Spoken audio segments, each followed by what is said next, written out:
dalam beberapa waktu lalu terjadi perdebatan sengit di media sosial berkenaan dengan nasab kaum Ba'alawi serta hubungannya dengan pemerintah kolonial Hindia Belanda. Kaum Ba'alawi di Indonesia memiliki asal-usul dari Hadramaut, Yaman. Di masa lalu mereka biasa disebut dengan gelar Sayyid, dan sekarang ini populer dengan sebutan Habib. Mereka yang belakangan ini mengkritik kaum Ba'alawi menyatakan bahwa Ba'alawi bukanlah keturunan Nabi Muhammad SAW, sebagaimana yang selama ini dikenal oleh banyak orang. Selain itu, sebagian mereka juga menyebutkan bahwa kalangan Ba'alawi serta organisasi Rabitah Alawiyah yang menaunginya sebagai bentukan dan pelayan kepentingan pemerintah kolonial Hindia Belanda. Dalam video kali ini kita tidak akan membahas tentang nasab Ba'alawi yang sudah banyak diperbincangkan di media sosial, tetapi membahas secara spesifik tentang sejarah masuknya Habaib ke Indramayu. Mengutip karya Saleh Afif dalam Al-Sakafah, jurnal peradaban Islam Sunan Gunung Jati, bahwa kedatangan para Habaib di Indramayu awalnya bertujuan untuk menyambung hidup dengan cara berdagang, baik itu dengan mempunyai toko di pasar atau membuka toko di rumah masing-masing, dan ada juga yang berkeliling menjual barang dagangannya. Sebelum masuknya agama Islam ke Indramayu, rakyat Indramayu beragama Hindu-Buddha. Namun sebelumnya di Indramayu juga telah berkembang kepercayaan lama. Bagaimanapun, wilayah ini pernah menjadi bagian dari Kerajaan Tarumanegara, Galuh, dan Pajajaran. Akulturasi berbagai kepercayaan dan kebudayaan itu menjelma dalam bentuk agama Sunda Hindu. Dengan demikian, maka sistem religi di Indramayu pada masa silam menyebabkan adanya Brahmana, Wiku, dan pendeta dari berbagai kepercayaan itu. Kondisi keagamaan di Indramayu sama seperti kondisi keagamaan di tempat lainnya. Ada yang menganut aliran animisme, Buddha, dan juga Hindu. Adapun pada periode selanjutnya datang para penjajah membawa agama Kristen. Mereka pun mendirikan gereja. Karena ada upaya kristenisasi, maka diperangilah masyarakat Indramayu yang dimotori oleh para Habaib. Dikarenakan pada kehidupan masyarakat Indramayu terindikasi ada kemusyrikan dan menyekutukan Allah, para Habaib sendiri berperan dalam mengislamkan masyarakat Indramayu yang sebelumnya menganut agama Hindu dan Buddha. Habaib datang ke Indramayu dengan bermacam-macam mata pencaharian. Jika dahulu para Habaib yang dari Hadramaut itu ada yang bermata pencaharian berdagang, berjualan sekaligus dakwah. Karena perkembangan zaman sekarang, para Habaib ini ada yang berbisnis, ada juga yang di instansi pemerintah, bahkan ada juga yang freelance. Akan tetapi tentu sambil syiar Islam, karena bagaimanapun itu sudah menjadi amanat dari leluhur Habaib. Pada tahun 1471, Sunan Gunung Jati datang ke daerah Indramayu Babadan untuk mengislamkan Ki Gede Babadan.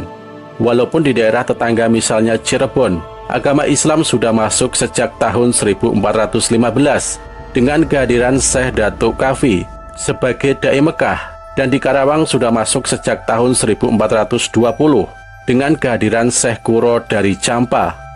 Namun berhubung tidak ada berita tentang yang lebih tua dari itu mengenai perkembangan agama Islam di Indramayu, maka kehadiran Sunan Gunung Jati di Indramayu pada tahun 1471 itu dianggap sebagai awal mula masuknya Islam di Indramayu. Dan orang yang pertama kali memeluk Islam adalah Ki Gede Babadan.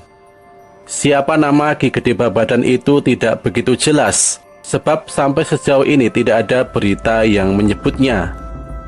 Namun mengingat kedudukan sebagai Ki Gede, dapatlah dipastikan bahwa ia mempunyai kedudukan penting dalam lingkungannya.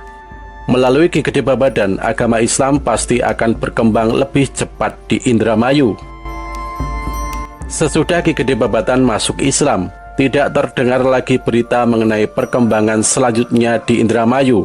Baru kemudian pada tahun 1513, terdapat berita yang ditulis oleh Tom Pires mengenai perkembangan agama Islam di Indramayu. Tom Pires menuliskan sebagai berikut: banyak orang Islam yang tinggal di sini, tetapi Syah Bandarnya bukan orang Islam. Pelabuhan ini termasuk wilayah Kerajaan Sunda. Disinilah batas Kerajaan Sunda. Profesor Hussein mengatakan bahwa Tom Pearce tidak menyebut tempat lain di mana banyak berkumpul orang Islam selain Pelabuhan Cimanuk.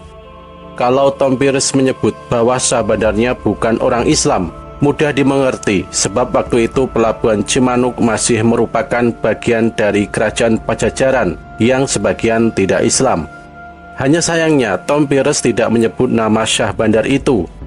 Jarak antara waktu tahun 1471 sampai dengan tahun 1513 adalah 42 tahun. Pantaslah jika selama 42 tahun agama Islam telah berkembang dengan baik. Bermacam-macam pendapat mengenai Sunan Gunung Jati. Antara lain sumber Babat mengatakan bahwa Sunan Gunung Jati berasal dari Mesir. Tetapi ada juga yang mengatakan dari Bani Israel. Dalam naskah Cirebon sering disebut Syekh Bani Israel. Di lain pihak sumber sejarah mengatakan bahwa Sunan Gunung Jati adalah orang yang berasal dari Samudra Pasai. Penulisan tersebut terdapat dari bangsa Portugis. Berdasarkan dari sumber Portugis itu, maka Profesor Hussein Jayadiningrat dalam usahanya meneliti identitas Walatehan sampai kesimpulan bahwasanya Sunan Gunung Jati identik dengan Valetehan. Panglima Tentara Demak yang pada tahun 1526 diperintahkan menduduki Banten dan Sunda Kelapa. Pada tahun 1552 mendirikan Kesultanan Cirebon. Kesimpulan Profesor Hussein yang didasarkan kepada pemberitaan bangsa Portugis dan sudah puluhan tahun diajarkan di sekolah-sekolah itu ternyata tidak mutlak kebenarannya. Terutama setelah ditemukan sebuah naskah tua yang ditulis oleh Pangeran Arya Cirebon pada tahun 1720, di mana jelas-jelas dinyatakan bahwa Sunan Gunung Jati tidak identik dengan Valetehan. Menurut sumber tersebut, Sunan Gunung Jati adalah orang Nusantara. Ayahnya seorang peranakan Arab bernama Syed Abdullah. Adapun ibunya adalah Nyai Mas Rara Santang, adik Pangeran Walangsungsang, putri Prabu Siliwangi. Menurut sumber Babat, ayah Sunan Gunung Jati itu Raja Mesir dan Sunan Gunung Jati dilahirkan di Mekah pada tahun 1448 Masehi. Namanya waktu kecil adalah Syarif Hidayatullah. Pada abad pertengahan telah terjadi hubungan yang sangat erat antara Arab Selatan terutama Maskat, Teluk Persia dan Nusantara. Dapat dikatakan bahwa para navigator dan pedagang Arablah yang telah memperkenalkan Islam di Nusantara, yang pertama di negeri Aceh, kemudian Palembang, dan pada abad ke-18 di Pulau Jawa. Namun dimanapun tidak ditemukan peninggalan para navigator dan para pedagang Arab itu, seperti pendirian koloni Arab yang seperti kita lihat. Meskipun sebelum abad itu, sejumlah orang Arab telah menetap di pelabuhan-pelabuhan penting. Sebelum tahun 1859, tidak tersedia data yang jelas mengenai jumlah orang Arab yang bermukim di daerah jajahan Belanda. Di dalam catatan statistik resmi mereka dirancukan oleh orang Bengali dan orang asing lainnya yang beragama Islam. Sejak tahun 1870, pelayaran dengan kapal uap antara Timur, Jauh, dan Arab mengalami perkembangan pesat, sehingga perpindahan penduduk dari Hadramaut menjadi lebih mudah. Jadi tahun itulah awal dari masa yang sepenuhnya baru bagi koloni-koloni Arab di Nusantara. Di Semenanjung Malaka, jajahan Inggris, sensus pertama orang Arab dilaksanakan pada tahun 1814. Sensus terakhir yang diterbitkan pemerintah kolonial adalah tahun 1884. Statistik Inggris tidak membedakan antara orang Arab yang lahir di Arab dan mereka yang lahir di Nusantara. Oleh karenanya tidak mungkin dibandingkan dengan statistik Belanda pada tahun 1885 dari sudut pandang yang manapun. Koloni Arab di Cirebon juga relatif baru. Pada tahun 1845, koloni tersebut menjadi besar sehingga dibutuhkan seorang kepala koloni yang akhirnya sekaligus menjadi kepala semua orang Arab yang ada di karesidenan itu. Baru pada tahun 1872, koloni Arab di Indramayu dipisahkan dari koloni Arab Cirebon dan memilih kepala koloni sendiri di Cirebon. Semula adalah wilayah orang Bengali, Dan mereka inilah yang membangun masjid yang sekarang dikenal dengan nama Masjid Arab. Bangunannya cukup luas, namun kurang terpelihara. Jarang sekali ditemui rumah yang cantik koloni Arab di Cirebon, bahkan miskin. Satu-satunya orang Arab yang menjadi grosir telah bangkrut beberapa tahun lalu. Di sepanjang jalan hanya terdapat beberapa toko kecil, kotor dan tidak lengkap isinya, seperti yang biasa terlihat di pecinaan. Sebagai orang Arab di Cirebon, hidup dari perdagangan dengan pribumi di Karesidenan itu, dan di bagian timur Karesidenan Priangan. Yang mengherankan adalah bagaimana mereka berhasil mencari nafkah dari sana. Golongan Said sangat sedikit. Koloni Arab di Indramayu berciri sama dengan koloni Arab yang ada di Cirebon, dan merupakan cabang dari koloni itu. Namun sekarang, meskipun umurnya lebih muda, koloni Arab di Indramayu lebih berkembang.